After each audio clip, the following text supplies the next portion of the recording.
discussion covering everything you need to know about the latest news, travel trends, consumer behaviour and new products. I would love to welcome our panel, including Sarah Handley, who is General Manager for the Americas and Europe at Tourism New Zealand. Thank you for joining us, Sarah.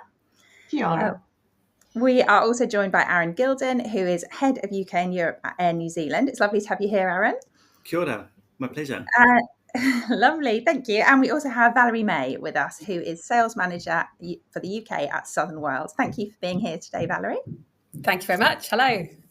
Lovely, thank you everyone. So in this session, we're going to be covering market updates, travel trends, new products, and giving you lots of useful advice for the coming months. So if you have any questions as we're going through, please do pop those in the chat box and we'll answer those for you as we go through. So let's begin by focusing on market updates that agents need to know about. Valerie, I'll come to you first. Some agents tuning in might not have heard of Southern World, so could you give us a brief overview of who you are and what you do? Yeah, of course. And that's perfectly acceptable that people don't necessarily know who we are. We are a DMC or an inbound tour operator. So we're the extended partner that sit down in New Zealand and create all the itineraries from a tailor-made perspective and are actually the people that are there when your customers are there. So we're the partner. We work with tour operators and also directly with the trade if you want to deal directly with us from a net rate perspective.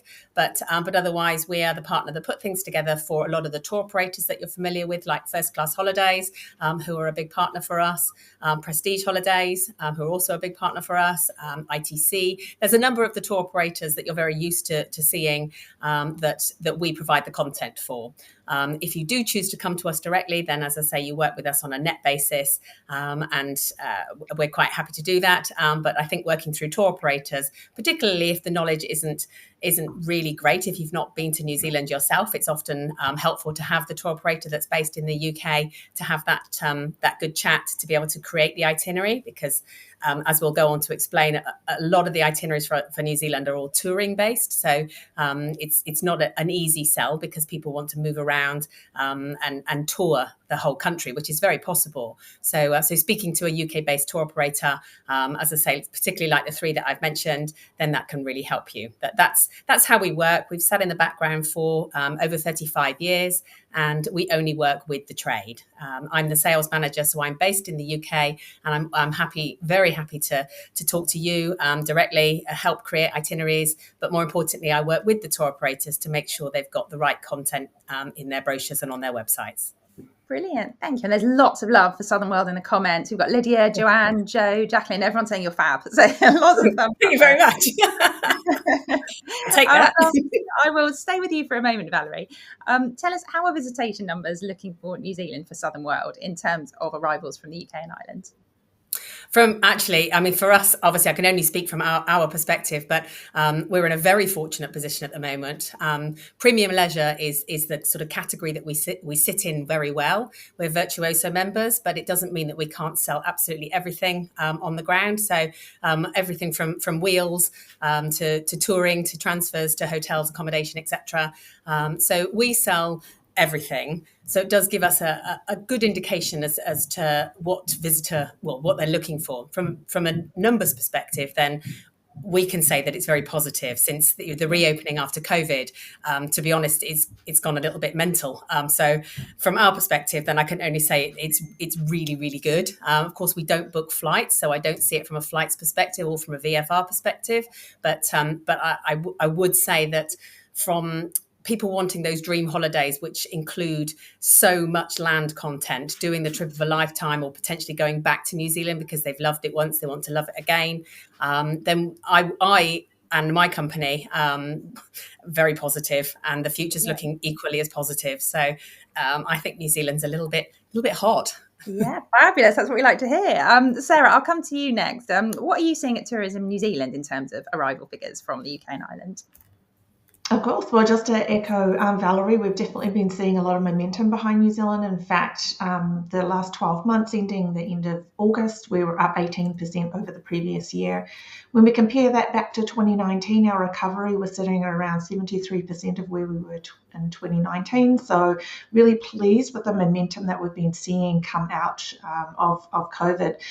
And we say this because New Zealand, we highly value our visitors from the UK because they often stay longer than other markets, they spend more, and they visit more regions. And, as the tourism board, our role is to promote New Zealand as a visitor destination to key markets around the world. And we just came out with our 4-year strategy recently, and that focuses on building desire for New Zealand as a year-round destination, and then converting that desire that we've built into off-peak arrivals. And this will help to alleviate some of the seasonal challenges faced by our tourism industry in New Zealand. And so earlier this year, we launched a brand campaign to excite consumers about a trip to New Zealand. And we've also launched a number of partnerships with local content creators, such as Eating with Todd, that many of you probably will have seen. And we just recently launched a new creative campaign showcasing New Zealand as that year-round destination. And the great news is that in line with our growing arrivals, we've seen a significant number of consumers actively considering a trip to New Zealand, and we expect this to continue to increase. Fabulous, thank you. And are there any other tourism goals you're working towards for 2025 to flag? I think it's coming back to sort of positioning New Zealand as that year-round destination. We're really focused on how can we smooth out arrivals throughout the year. Everybody knows that summer is a fantastic time to visit New Zealand, but we know that the shoulder seasons, especially around spring and autumn, are also fantastic times to be in New Zealand as well. So we're focused on how can we extend the wonderful peak season that we have. Brilliant, thank you. And Aaron, let's come to you next. What about Air New Zealand? What targets have you got your sights set on for spring 25 and beyond? Yeah, look, like when we think about targets, it can sometimes be a bit heavy talking about market share and revenue contribution. So from this region, we kind of put it into what are our objectives for UK, Europe, and what do we want to get out of the region as a whole. We put this into around prioritising premium, both premium cabins and the best value products across the cabins. And that, of course, is facilitated through our Journeys of Possibilities, which is based on our products, propositions and partnership programs. Of course, like Tourism New Zealand and, Val, we're talking about inspiring travel. It's another one. It's around inspiring travel to New Zealand, but of course on Air New Zealand, which is also achieved through our All Routes Lead to New Zealand, which is our reimagined regional identity. And we want to lead with heart for New Zealand, advocating authenticity and curiosity for our home, but also do this whilst embodying monarchy, which is about caring for our customers, including the trade distribution, because you're an internal customer or a very important distribution part. And we want to do that more than any other airline flying to New Zealand. Brilliant, thank you. Now let's move on to travel trends. So Sarah and Valerie, I'll start with you both on this question. What trends are you seeing in consumer behaviour when it comes to New Zealand? Sarah, do you want to share your thoughts first? Sure. Okay. So what we're seeing is a commitment to doing bigger, harder bucket list trips. And people are really taking the time to consider where they want to go. There's a feeling that we're still in some uncertain times and you can't not take the future for granted. So bucket list trips are being prioritized and people are bringing forward those trips that they've put off for some time. And it's sort of a shift from what we've been seeing post-pandemic. People are really valuing personal growth. So they're continuing to seek meaningful and unique experiences, but additionally adding on top of that, learning and growing personally. And as we know, New Zealand holds a real special place in the hearts of people all across the UK. And it's often on their bucket list to get to New Zealand because it's safe, accessible and beautiful. And I think some of that was reflected recently. We were voted the best region or country worldwide in the Times Annual Travel Awards, which we're incredibly proud of. It was voted on by readers. Oh, congratulations. Fabulous. Thank you. And Valerie, is there anything else you can add to that in terms of consumer behaviour that you're seeing? Well, I completely agree with what Sarah said about trip of a lifetime type thing, where people have brought it forward and made it a priority. We definitely see a lot of that, and a lot of bucket list type excursions and extra bits that they'll put into an itinerary. So things like if there are certain places in New Zealand really best seen from helicopter. So we find that quite a lot of people will do a bit of a splurge on something quite special. Things like, going to places somewhere like Milford Sound, which is a huge tourist place in the south of the South Island. But instead of just doing a day trip, they'll potentially do an overnight cruise, which is I think a better experience. So it's about splurging, I think, a little bit on some special things, not necessarily of the whole itinerary where they're going to blow their life savings, but it's just a couple of treat points, and we can really help them with those. But also along with that, we have genuinely seen an increase in family travel, where people are taking, not necessarily sort of multi-generational, but certainly taking their children. And I think older children, sort of teenage years, if it's at all possible to take them either out of school or at certain times, then I think New Zealand's just the best destination from a family perspective, the adventures that it offers. And it, without being terribly cheesy, it really is trip of a lifetime stuff, because they're going to a place which is completely magical. Fabulous, thank you. And Aaron, what about you? Are you seeing any trends in consumers' booking patterns for Air New Zealand? Yeah, we're certainly seeing, a start of the return back to historical booking trends. The leisure trend seems to be anywhere at the moment from 8 to 10 months forward booking window. This region has one of our global sales network's earliest forward booking cycles. However, the VFR segmentation can be more opportunistic, booking closer in, holding out for the right price to convert. Our recent sales activity in this market proved that we could significantly contribute to our network for closer in months. So it's kind of about, working those two different segmentations to the advantage of each one and what it delivers. Brilliant, thank you. And are you able to make any projections about where those patterns might go next year? I certainly feel that we will settle even more into a historical BAU environment, and the trends we are observing will remain. We can all holistically use the insights around, Tourism New Zealand and what they have around their active considerers that they provide us, and work on conversion tactics to secure sales and revenue. Understanding how to reach these potential customers and partnering would be key to everyone's success. Brilliant, thank you. And Sarah, do you agree with that, or are there any other trends that you're expecting to emerge next year? Absolutely. We've been seeing similar trends with the return to the booking window, and of course, from a UK perspective, VFR is such an important segment of visitors coming down from the region. The one other thing that we have been seeing, and a lot of destinations have been seeing this, is a lot of consumer interest in thinking about when they travel. And moving away from the busiest peak times into the shoulder seasons where the weather might be a little more stable. There's a bit more availability, a bit more flexibility in how they can travel around as well. So definitely something that we think will continue to grow as well. Brilliant, thank you. And let's think now about product updates. Aaron, could you tell us about Air New Zealand's connectivity between the British Isles and New Zealand? What sort of routes are available and how frequent are they? Yeah, look, we have an unrivaled all routes lead to New Zealand net fare. It's such a powerful proposition, and it offers endless opportunities to value add to your client's holiday. We offer connectivity over London Gatwick, Heathrow and Manchester to our 13 global gateway cities, collaborating with, our New Zealand joint venture partner, Singapore Airlines. But of course, we have interline partnerships with British Airways, Virgin Atlantic, United Airlines and Air Canada. This provides you with a choice of routes that lead to New Zealand and gives you the opportunity to curate exciting stopover and multi-trip itineraries and options for your customers based on their aspiration and, of course, their budget. Perfect, thank you. We've got a question from Jacqueline. I think you might have known this one was coming. But Jacqueline says, are Air New Zealand looking to fly from the UK as well as the connection flights with other airlines anytime soon? Yeah, look, we obviously get this question regularly. It's a very important market for us. It's one that, we wanted to ensure we don't fly here. And when we kind of stopped over the pandemic, which was fast forwarded from the exit of the Heathrow slots, it's definitely one that's got the attention because of the rebound and the success that we're seeing here. So, do we have aspirations to one day potentially fly back to this market? I think we could never lose that, and we have to acknowledge it. But is there any immediate plans to return? No. So we have a job to do, which is really about channeling everybody across and all of our 13 gateways and making it a sustainable and viable business. It's kind of like a lifeline to our long haul network.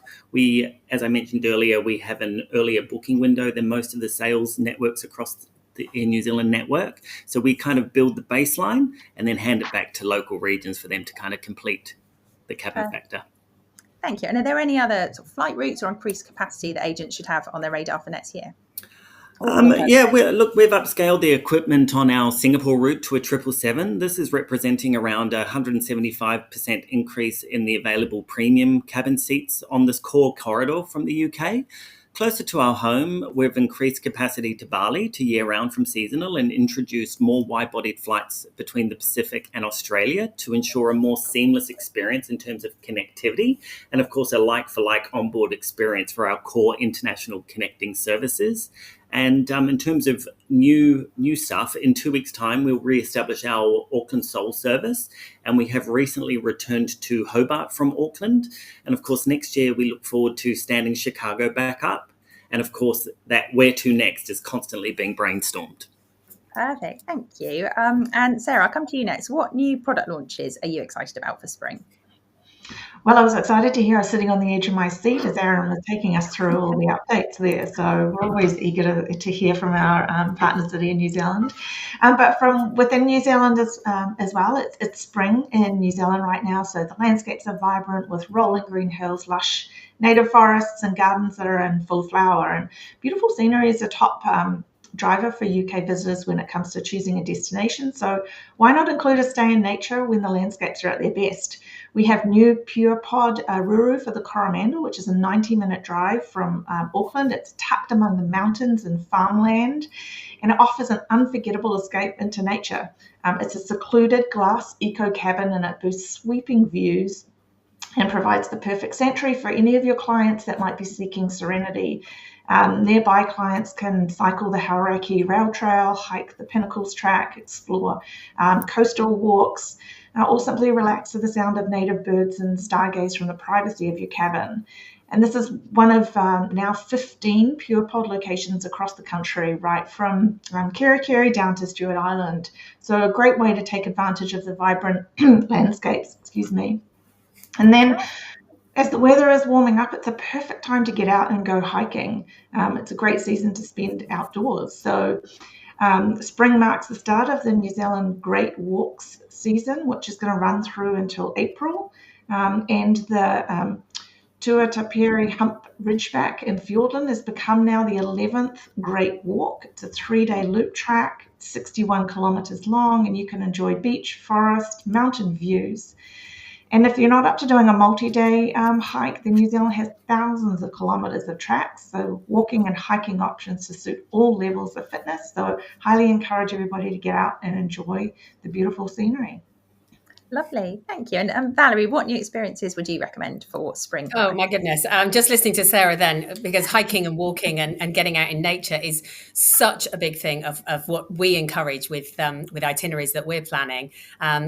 Hiking and walking certainly, but also bike tracks. The whole of New Zealand is connected by cycle tracks, and the Department of Conservation, DOC, have really helped create exciting routes for people to do anything from sort of half day to up to 2 weeks on a bike if you so desire. So there's lots.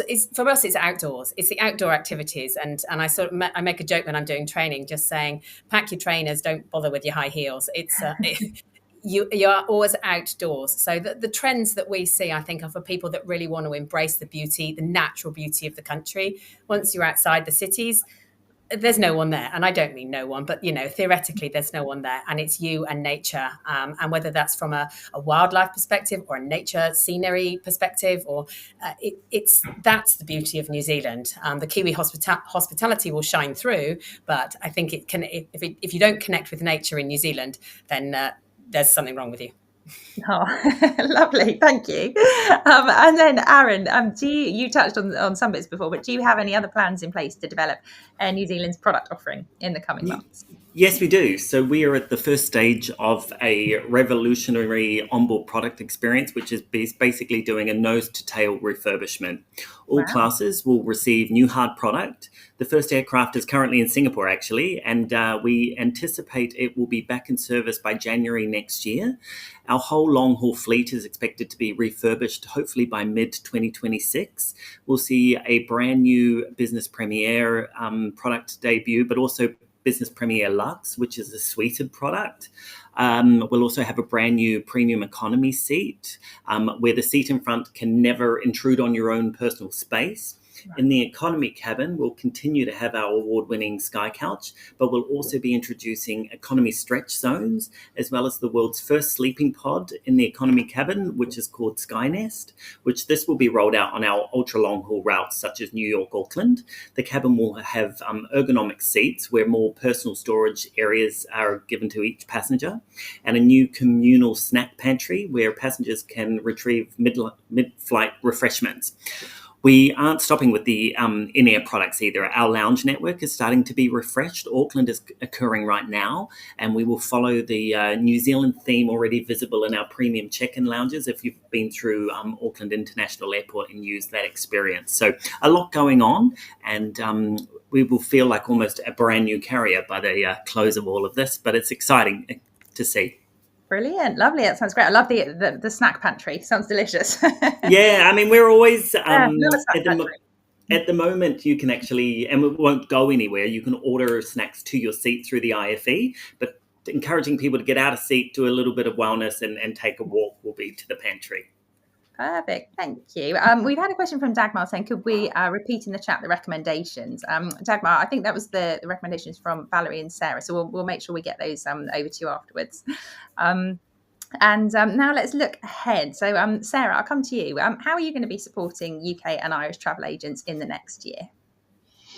Well, travel agents are incredibly important to us. About 60% of all arrivals into New Zealand come through a trade partner. So we're really focused on making it as easy as possible to sell high-yield New Zealand itineraries. We're relaunching our online training program for international travel sellers, which is our 100% pure New Zealand specialist program. And this reimagined program is going to embrace micro-learning techniques to deliver content in bite-sized pieces. 3 to 7 minutes for each module. And upon completion of the program, you receive a certificate and logos to promote yourselves as a 100% pure New Zealand advanced specialist. We also host regular trainings and webinars, whether that's through our own platforms or through third-party platforms such as Parter. We're also committed to finding ways to enable agents to experience New Zealand for themselves, whether that's through our own FMIL program or through our Explore New Zealand FMIL program, which is a travel industry discount program which is available to New Zealand specialists and allows you and a travel companion to curate your own itinerary through New Zealand with discounts generally provided through our Hallmark tourism businesses. So you can choose when you travel, what regions and operators to visit, and experience New Zealand at your own pace. We also have a suite of assets which are available on our website. These are dedicated for travel sellers, and it's at traveltrade.newzealand.com. At this site, you can learn, you can be inspired, and find everything you need to create the best New Zealand experience for your clients. Lovely, thank you. And Aaron, I'll come to you next. There's a lot of love in the comments section from your snack pantry, the sleeping pods, and the Sky Nest. So thank you. I'm also looking forward to seeing these things. Yeah, that's wonderful. But yeah, let's ask the same question to you as I asked to Sarah. How are you going to be supporting UK and Irish agents in the next year? Yeah, we'll certainly continue our education and enablement programs with our trade partners and become more visible from a localized sales team perspective as we upscale, the online office. We need to ensure that we keep all updated on what Air New Zealand is up to. We'll also partner with Tourism New Zealand on their webinars, seminars, and of course trade educationals to New Zealand where possible.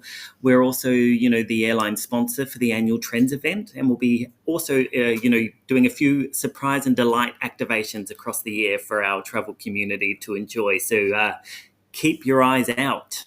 Lovely, thank you. And Sarah, what are your key marketing messages for 2025? And what are you going to be encouraging agents to talk to their clients about? Wonderful for your clients. We're going to continue to build that desire for New Zealand as a destination, and the key opportunity here is to promote New Zealand as this year-round destination, as I mentioned up the top. So really looking to educate your potential clients on the great benefits to travel New Zealand outside of the peak months. Great opportunity for you to extend those high yield customers into the shoulder and making it easier to build those itineraries. And from a consumer perspective, it's more flexible, more availability, the milder and more stable weather, which really can offer a more immersive experience for your clients. And we're going to continue to do this by showcasing our landscapes and welcoming people, as well as addressing those key barriers that we know your clients may have, such as the flight time, and really making it easier for you to convert those clients into bookings. Brilliant, thank you. We've got some other lovely comments coming through. Tracy said, this has really caught my attention. I may have to go and see for myself. Tracy, please do. We want to see you in New Zealand. And Cathal says, I recently benefited from the self-fam promotion. It was very, very good. I got to experience great day trips. So that's lovely to hear. Tracy says, I can't believe I've never been. It sounds exactly like my kind of destination. Yeah, Tracy, once again, we need to see you there. And Dagmar says, I've been twice and will certainly go back at least once more. So wonderful. Lovely. Thank you, everyone. And now I'll come to all of you just for your top advice for UK and Ireland agents who are selling or looking to sell New Zealand holidays going forward. So Valerie, let's come to you first. The thing I can't work without when I'm planning or helping an agent or a wholesaler with planning is a map. Okay. Yeah. And I know that sounds so basic, but you get yourself a really good map. It is about touring and it's about understanding the destination because it's not a fly and flop. And I just think familiarizing yourself and obviously with a customer, then it just really helps. That has to be my top advice. Research, of course, Kiwi Specialist, as Sarah mentioned, it's the online training program. I cannot champion those enough. It's brilliant training, and the Travel Trade website as well gives you such great tools, little video clips, the images that you can use, and training for yourselves. And of course, if it's at all possible that you can get some air seats from New Zealand, then get yourselves down to New Zealand. And the self-for-meal program that Tourism New Zealand are very much championing, then we work alongside that. So if you do work with us, then we'll help you have the holiday of the best holiday that you can have, and then obviously move that on to selling to your customers. So there's lots of tools available. It's just self-education. Wonderful, thank you. And Aaron, let's come to you next. For your top advice for agents. Well, we're all going to be preaching from the same hymn book, I think, because, I really think knowledge is your superpower. So make it your superpower. Curiosity and authenticity for New Zealand will allow you to stand out from the crowd. Interact with all the tools available to stay or become a New Zealand specialist. It's so important. And our industry can be very noisy, but the people with the most up-to-date knowledge, that leads to conversion. Destination New Zealand is a high revenue contributor. If you partner with all of us, you can undoubtedly add value to your client's experience, but also whilst ensuring great income for your businesses. And of course, the way I think of it is that land sells air. So by selling Destination New Zealand, will it kind of help you sell Air New Zealand with all our routes lead to New Zealand, fare proposition. It really allows you to turn a standard return airfare inquiry into the ability to value add additional lucrative land content. So whilst we're all trying to book those high, files where we go all around the country, don't necessarily turn away an air sale, because with us, you can turn it into whatever you want it to be. Brilliant. Fantastic advice. Thank you, Aaron. And then Sarah, finally, your top advice for agents. Top advice? Well, I think you've heard it from Valerie and from Aaron, which is really to make the best use of the tools and resources that are available to you. Valerie mentioned our New Zealand Specialist program, which really helps you get comfortable with the key selling points of the regions and the barriers to travel, so that you can help address those questions that clients have as they come into you to talk about New Zealand and convert them into a high yield booking. And then go explore it yourself. Check out our Explore program, do a self-guided famil down in New Zealand, because it really is experienced firsthand. Wonderful, thank you. Well, I think Suzanne really has summed it up in the comments. She says it's my favourite country in the world. So that is lovely to hear, Suzanne. Thank you. Thank you to all of you for joining us today, and thank you to everyone watching. We're now going to be moving into our next session, in which we're going to hear some top selling tips and advice from an agent panel of New Zealand experts. Thank you for joining us. Mā te wā. Thank you. Thank you. Bye.